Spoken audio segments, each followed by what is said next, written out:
What's going on, ballers? It's your boy back. I know we missed the recap video before Thursday night's game.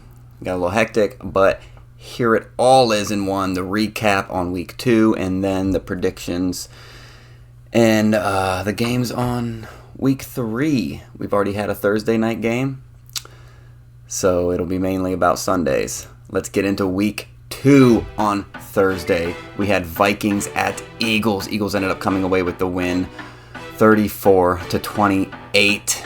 Vikings don't look good still this year, but Justin Jefferson does.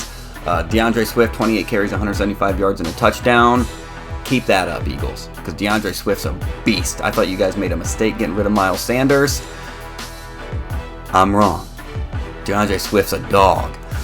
Eagles come away with the win. They go to 2-0. Vikings drop to 0-2. Honestly, no surprise there. Moving on, Sunday Night Football. Green Bay Packers versus the Atlanta Falcons. Falcons were able to squeak away with the win with Young Ho Koo kicking a field goal to win the game. Again, Bijan Robinson, rookie, 124 yards, only on 19 carries. Certified dog. Right now it looks like between two people, well, I know we're only 2 weeks in, but it looks like two people right now are really trying hard to get that rookie of the year. Robinson's one of them. We'll get to some other ones. Falcons win 25-24. Raiders at Bills. Bills were able to demolish the Raiders 38-10. Josh Allen bounces back, 274 yards, 3 touchdowns, and Cook, the running back for Buffalo, 123 yards. Incredible. Won't happen again, but they ran with it. They got a huge win. Next up, we got Ravens at Bengals. Ravens were able to get away with the win. Bengals dropped to 0-2. Ravens improved to 2-0 to lead the AFC North. Lamar Jackson actually looked pretty good. Not just on his feet, 237 yards and 2 touchdowns. Gus Edwards, 62 yards and a touchdown. Finally, a Bengals receiver's finally getting stuff going, and it's not Jamar Chase, it's T. Higgins, 8 for 89 and 2 touchdowns. Moving on, next up, we had Seahawks at Lions. I was wrong about this one. This one ended up needing extra time to do it. Seahawks were able to get a walk-off touchdown to Tyler Lockett in the end zone. They win 37-31. Amon-Ra St. Brown still looking like a dog. Geno Smith showing flashbacks of last year because game 1 he did not look good. Both teams go to 1-1. Another game that went to overtime is the Chargers at Titans. Titans were able to come away with the win. I know I selected the Chargers to win, but it's no surprise. Chargers are choke artists. They just are. And folks, field goal in overtime is able to snap the Titans' streak of 8.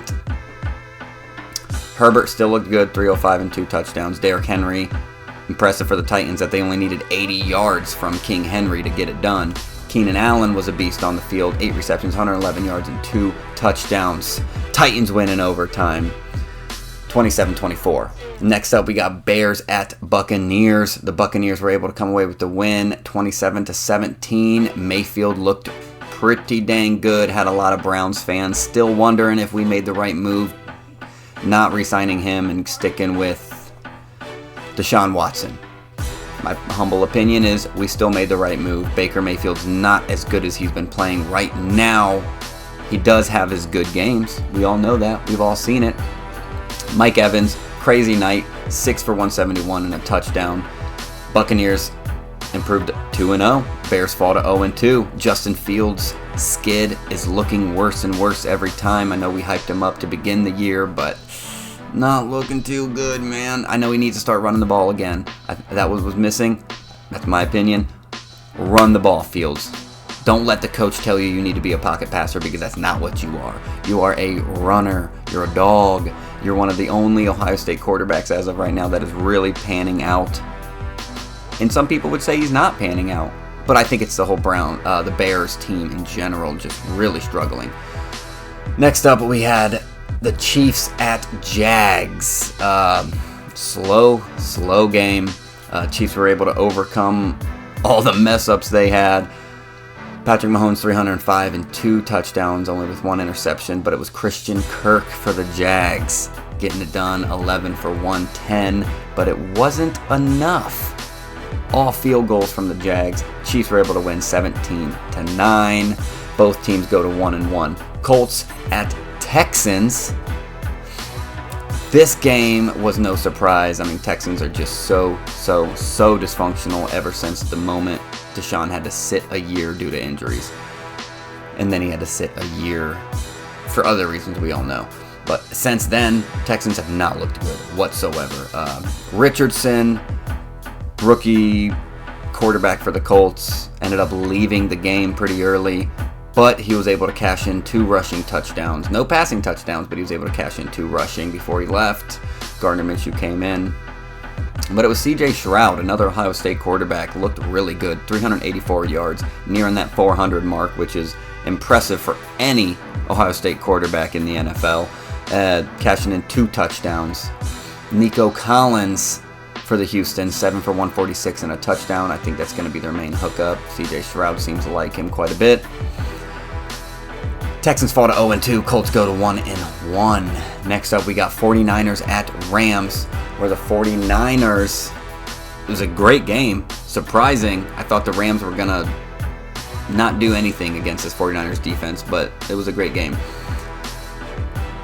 49ers improved to 2-0. Rams go to 1-1. Matthew Stafford, 307 and a touchdown, but it was run CMC. Had 151 yards week 1, had 116 this week and a touchdown. But the main point and focus on this game for me was wide receiver rookie for the Los Angeles Rams. I'm going to butcher the name yet again. Puka Nacua, I'm sure. 15 for 147. Roast me in the comments about his name, I'm sure. Go ahead, I want to see him. Roast me. Moving on, we had Giants at Cardinals. Oh, sorry, the score for 49ers at Rams, 30-23. I'm sure y'all seen it, just wanted to say it. But moving on, Giants at Cardinals. Giants were able to get the win, 31-28. James Conner, a bum. What I would call as a bum. We watched him in Cleveland. We watched him in Pittsburgh. He wasn't good in Pittsburgh. Now we've moved on to the Cardinals. Kind of solidified himself as a low-end starter for any team. 106 yards and a touchdown. Eclipsed 100 yards. I'll give him the props. Daniel Jones, 321, 2 touchdowns and an interception. So, I mean, Daniel Jones looking alive, coming back. The Giants erased a 21-point deficit, so that's got to count for something. Giants are 1-1. Does not mean this is any indicator on how the season's going to go for them, because Cardinals are also just trash. Giants win 31-28. Next up, we have Jets at Cowboys. Again, no surprise here. Prescott had 2 touchdowns, where Zach Wilson threw 3 picks. After finally coming in, he didn't start the first game, obviously, because Aaron Rodgers started. Zach Wilson finished. It's a good game by the Jets. This, not so much. Their defense didn't look good. The Cowboys pretty much did whatever they wanted to do. Jets offense is just bad. Zach Wilson, what are we going to do? Are we going to bench the MILF Hunter? What's going on? Are there any quarterbacks out there that could even replace Zach Wilson and have a better shot? I don't think so. I think Jets are just doomed. They're going to have to live and die by their defense. In this game, their defense did not show up. Like I mentioned, Dak Prescott, 255 yards, 2 touchdowns. Pollard only needed 72 yards, and CeeDee Lamb with 11 receptions on 143 yards. Cowboys win 30-10. Going on to the Commanders at Broncos. This game was incredible. It came down to the very, very last play, and the Broncos needed to go for a 2-point conversion, and it didn't pay off, unfortunately. But it was Sam Howell did really well. I like the guy. I knew he was going to do good. second-year quarterback. Didn't really start last year at all. If he did start a couple, I don't know about him. But Sam Howell seems to be their guy they're going to be running with the rest of the way. Broncos, Russell Wilson, 308 yards, 3 touchdowns, 1 interceptions. Had a comeback, fall short. Already mentioned, scored a touchdown, and then could not convert on the 2-point conversion to take the game into overtime and have another chance. Big Hail Mary was successful. Like I said, go watch the replay. It was incredible. At least the final quarter was crazy. Commanders were able to hold on 35-33 and hold on big. But 35-33, Commanders win, go to 2-0. Broncos fall to 0-2. Then we move on to the Dolphins at Patriots, the last Sunday night football game, where Dolphins come away with the win, 24-17, where Raheem Mostert rushed for 121 yards and 2 touchdowns. Tua, 250, 1-1. Right now, the main thing was Mostert. Mac Jones, still not sold. He's not the guy. I'm sure Belichick is ripping whatever hair he has left out of his head. When you go from Tom Brady to Mac Jones, it's got to be a little bit depressing for Bill Belichick, knowing that this is his best shot in what quarterback he has. He thinks Mac Jones is going to be that pocket passer that's going to eventually advance to Tom Brady levels. And I'm sure a lot of New England fans are still climbing his back. I know Dave Portnoy still touts this guy as their starter and one of the best quarterbacks in the league. The dude's high. We know that. He's high as fuck. Mac Jones isn't good. He's not good. Patriots lose, fall to 0-2 for the first time in a very long time, where Dolphins improved to 2-0. Moving on to Monday Night Football. I'm going to switch it up a little bit. I'm going to save my least favorite game for last. I'm sure you guys know. But Saints at Panthers. Saints were able to come away with the win, 20-17. Taysom Hill. They got that Swiss Army knife back in the lineup. Had 75 yards. Derek Carr, 228 yards and an interception. Derek Carr isn't exactly panning out on the Saints like we all thought he was going to. Chris Olave, 6 for 86. I mean, this Tony Jones Jr. ends up scoring twice, and the defense shuts out Bryce Young, rookie quarterback. Didn't play the greatest. There's a bunch of rookie quarterbacks right now. I think 2 or 3 or 4. I think it's just 3. Don't quote me. My numbers are all mixed up right now. But Saints were able to come away with the win. And since the elevation from Tony Jones Jr., he's made the most out of it. So Saints win 20-17. Saints improve to 2-0, while Panthers fall to 0-2. Now the last game of the week. I'm sure if you guys look on my post, you'll know I'm just complaining. I'm a whiner. Whatever you want to call it. But nobody can watch this Browns at Steelers game and say that the Steelers weren't 100% on the side of the Steelers. It's fucking pathetic how the Steelers always get these breaks like this. Monday Night Football, I think NFL just didn't want this Monday Night Football Steelers streak snapped, so they did what they had to do. Refs were out there watching the Browns defensive line like this, and then when the Browns offense was playing, any little hold was getting flagged. But yet defensively, it was crazy. Face masks all over the place that just weren't called. A last-minute pass interference call was blatantly not called. And okay, whatever. All you idiots can say the ball was uncatchable or what, but you can't hold the jersey of the dude who's trying to make a play on the ball. It doesn't matter. You can call it a holding. You can call it a pass interference. Whatever you want to call it, it should have been called. That's as angry as I'm going to get. I've already rested my case on it. The only last thing I will say, everyone's saying Deshaun Watson played bad. Go back and watch it. If you really think Deshaun Watson played that bad, you're not watching the right things. The first play from Rip, it bounces off both hands of tight end Harrison Bryant. Return pick 6. I think it was Highsmith for the Steelers. Good on the Steelers. Cool, you cashed in. That's not what I'm complaining about. I'm complaining about the refs. The refs all game were just bad. They were calling blatant fumbles, interceptions on the ground. The dude with the glasses out there, he's terrible. Get him off the damn field. He doesn't know what the fuck he's talking about half the damn time. It's crazy. It blew my mind. And the only other thing I'll talk about is Nick Chubb. Let's go. We need that guy back.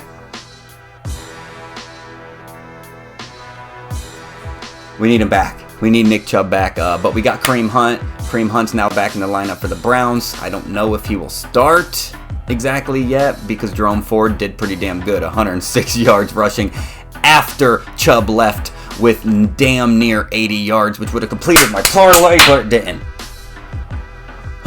This game had me up there.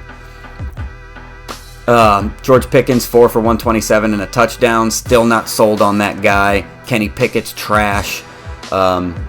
Pickens had a 71-yarder get housed because Browns don't know how to tackle or break down an open field receiver where Pickett barely even makes a move.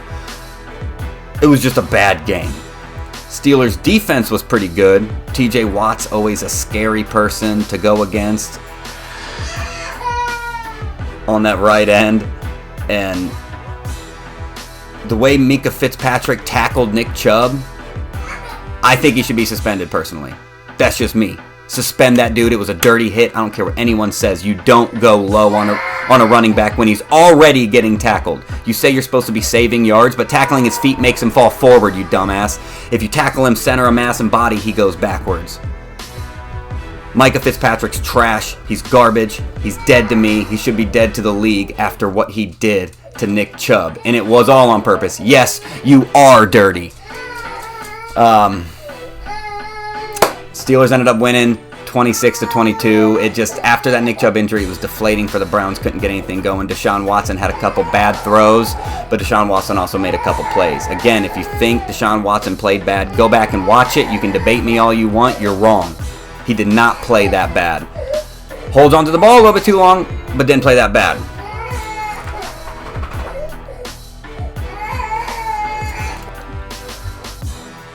That was week 2 of the NFL. Again, I'm sure there's a lot of Steelers fans mad at me for the opinions I have. I don't care. These opinions are not ones I share alone. I share with people around the league that aren't even Cleveland Browns fans. If you watch the game, it's a crazy biased game. Steelers always get it that way. They're like the golden child of the league. I get it. It is what it is. It's a big draw, big money, terrible shit city. But moving on to week 3 of the NFL and predictions coming at ya. But first, we got Thursday Night Football, something that already happened. So we'll stick with a recap for week 3. Giants at 49ers. Giants stay terrible. Can't do nothing against this 49ers defense. 49ers improved to 3-0. Brock Purdy looked good. 310 and 2 touchdowns in run. CMC didn't quite get 100 yards, 85 and a touchdown, but it was Deebo Samuel show. 6 for 129 and a touchdown. And the pairing of these two guys, Deebo Samuel and Christian McCaffrey, one of the best duos that don't share the same position I can even think of. It's incredible, crazy 49ers defense. Shanahan makes me want to... The way Shanahan runs an offense is just beautiful. Doesn't matter who's back there. They're making plays. They're getting shit done. And 49ers win again. That was Thursday Night Football. Moving on to Sunday Night Football. This is tomorrow. So I'll get out our picks. Below you'll see me and Bryson who picked who to win. We'll see who's right. Titans at the Browns. 1 o'clock Sunday night where Tannehill takes on the Cleveland defense. And I have Cleveland winning. I think this Cleveland defense against the pass is just too good right now. We have a lot of good young DBs and safeties that are just stifling right now. Moving on to Falcons at Lions. Bijan Robinson, the rookie running back, versus Jared Goff and the Lions. Should be a great game. I do look for the Lions to come out on top of this one. Falcons just, if they win, they're squeaking it out. Whereas Lions, they're almost teeter-tottering between a great offense. Their defense is bad, but a great high-powered offense at times. So I think Lions will be able to overcome this Falcons mediocre defense to Lions win by more than a touchdown, personally. And the line's set at 3 right now, but I think they're winning by more than a touchdown. Saints at Packers. This is going to be an interesting one. The 2-0 Saints versus the 1-1 Packers.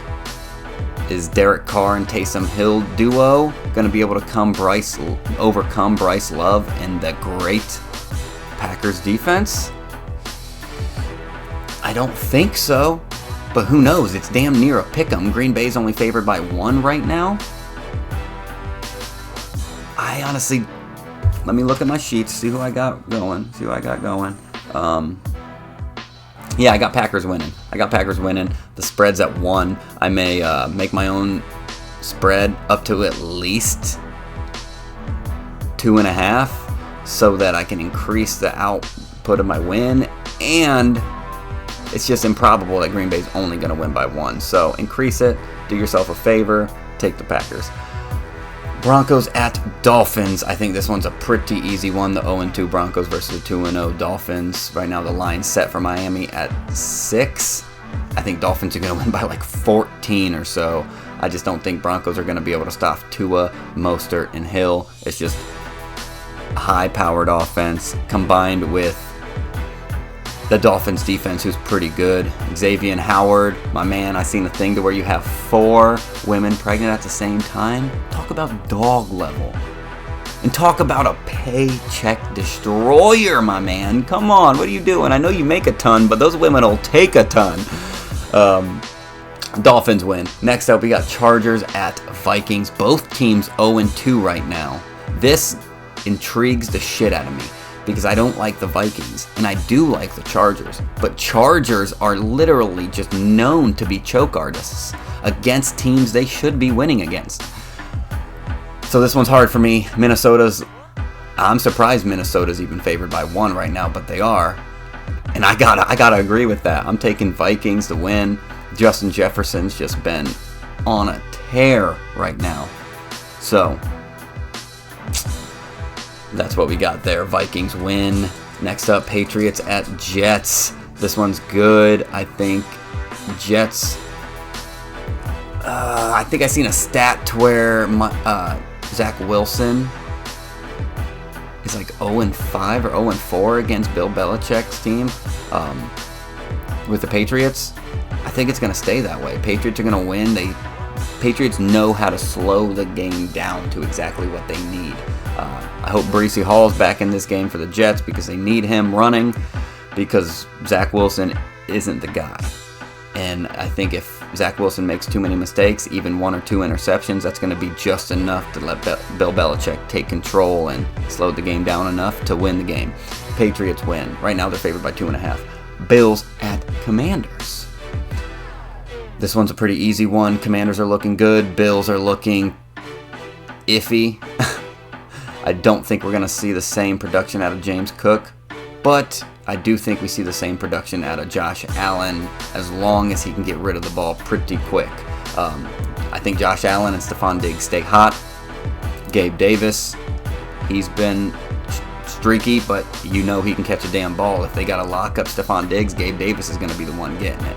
And if they're not locking up Stephon Diggs is going to run over everyone. Well, jump over everyone for the ball, I guess, if you want to put it that way for a wide receiver. Bills win. Right now they're favored by 6. Texans at Jags. This is a very, very, very easy one. I think Jags win by more than 14 personally, but would you ever bet that? I don't know. Jags are favored by 7.5 right now. 7, easy call. So, if you want to create your own spread, go maybe 10, 11 points. Get a little more bang for your buck. I think Jags easily walk away with this one. There's just not enough CJ Stroud can do. And Jags are just so high-powered right now. There's no stopping them from a Texans garbage defense that they have now. Next up, we got Colts at Ravens. Colts, I don't know. Richardson hopefully will be back, but I don't think it matters. Ravens are 2-0. They're running with it right now. They're favored by 8. I mean, if it's not Lamar Jackson running the ball, it's J.K. Dobbins, who's injured. We all know that. So give it to the next man up. Next man up would be Gus Edwards. 94 yards and a touchdown so far on the year. Only 18 carries on the year. But remember that. They're not the best running team. But when you get Lamar scrambling out of the pocket, they become a very scary team. And defensively, Ravens always come to play. We've always known that. Ravens always play hard defensively. I have Ravens winning. Right now they're favored by 8. Panthers at Seahawks, the first 4 o'clock game on Sunday. Right now Seattle's got the line by 5. I'd have to agree with that. Bryce Young is not looking too good. He's probably the lower tier rookie quarterback right now. The lowest tier rookie quarterback right now. I'm not saying what he's doing is not impressive for a rookie, but it's not going to be enough for the Seahawks team. Seahawks are way too overpowered. Geno Smith and DK Metcalf, they're just absolute dogs. Geno Smith is really coming into his own. I love it. I love to see it. He deserves it. Let's keep it running. Seahawks by 5. I got Seahawks. Bears at Chiefs. This one's another insanely easy one. Not even the biggest spread we're going to see this week. Right now, KC has it by 12.5. Patrick Mahomes, Isaiah Pacheco, Sky Moore, Travis Kelce. I mean, like, you can just go on for days and days and days about what weapons Chiefs have. Defensively, they're not even a good defensive team, but they don't need to be because they'll outscore your ass anyways. Chiefs win. Cowboys at Cardinals.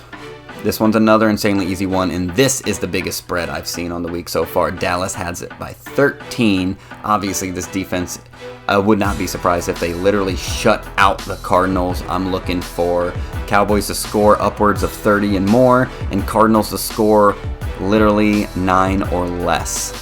So whatever spread 13 is, I'm taking it to the bank. Cowboys win easily. Late game Sunday night football. It's Steelers at Raiders. Both teams are 1-1. And for some reason, Las Vegas is favored in this. As you know me, I hate the Steelers. Hate them. I think right now this year they have the worst team they've ever had since I started watching football 10 years ago or so. Kenny Pickett's trash. He has more interceptions as he does touchdowns so far on the year. Najee Harris couldn't run the ball even if no one else was on the field. It's just terrible. Steelers are bad, but I do think the Steelers are going to run away with this one, mainly because of their defense. I'm not even high on the defense for the Steelers. I just think the organization knows how to discipline them enough to get over this lowly Raiders team. Steelers win. Las Vegas is favored by 2.5, but I'm calling the upset on the Steelers, unfortunately. But I'll take easy money when I can get it. Monday Night Football. We got Eagles at Buccaneers. Both teams 2-0. This will be the hardest test the Eagles have so far this year. Eagles have been winning, but they haven't exactly looked dominant like they did last year.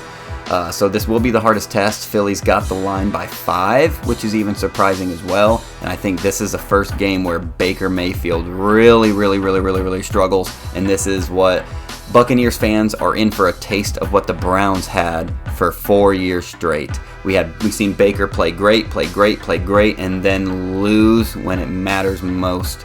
And I root for Baker. I really do. But he's not the guy either. He's not a good, consistent starter. Right now, it's the best the Bucs have. But I think the Bucs are finally going to get a taste of what Baker really is about. Just keep running the ball. Eagles, DeAndre Swift, I'd love to see it. Keep running. I want to see DeAndre Swift be the rushing leader by the end of the year. Nick Chubb's out. It can't happen. I want DeAndre Swift to win it, personally. Let's go, Eagles. Philly's got it by 5. Moving on, late game Monday, we got Rams at Bengals. Rams are 1-1. Bengals are 0-2 since he's got the line by 2.5.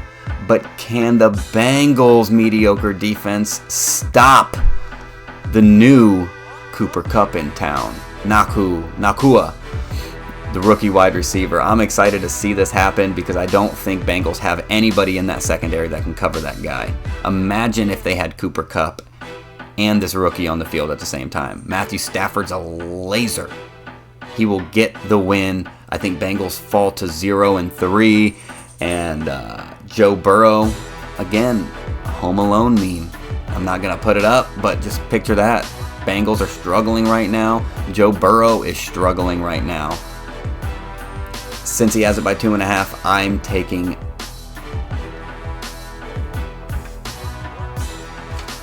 taking the Rams on this one. So, do what you will. I know Bengals are favored. I only got, I think, 2 upsets on the week. One being the Rams, the other being the Steelers. That was the recap for week 2.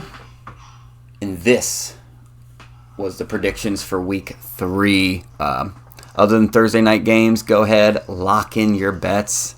I know I'm going to lock in mine tonight before Sunday even starts so that I don't have to worry about it. Wake up Sunday, have me a fresh cup of joe, and watch some games. I hope y'all do the same. And as for Rookie of the Year, I don't have 3 off the top right now. I don't have nothing in front of me, but I do have the 2. Obviously, Bijan Robinson. Number 2, whichever way you want to put it, top 3 right now, Bijan Robinson, running back for the Atlanta Falcons. Naku Puaka, butchered again, wide receiver for the Rams. And then I'd probably throw C.J. Stroud up there. I mean, he almost threw for 400 yards. I know his team sucks and they're losing, but the dude can ball. So those are the 3 rookies for Ballers on a Budget. Rookie of the Year. No Bryson this week, but he will be back next week, so get ready. We'll have the duo, the gruesome twosome, back in action, letting you know and informing you about these games. So go ahead, watch them, stay fresh, Ballers. We out.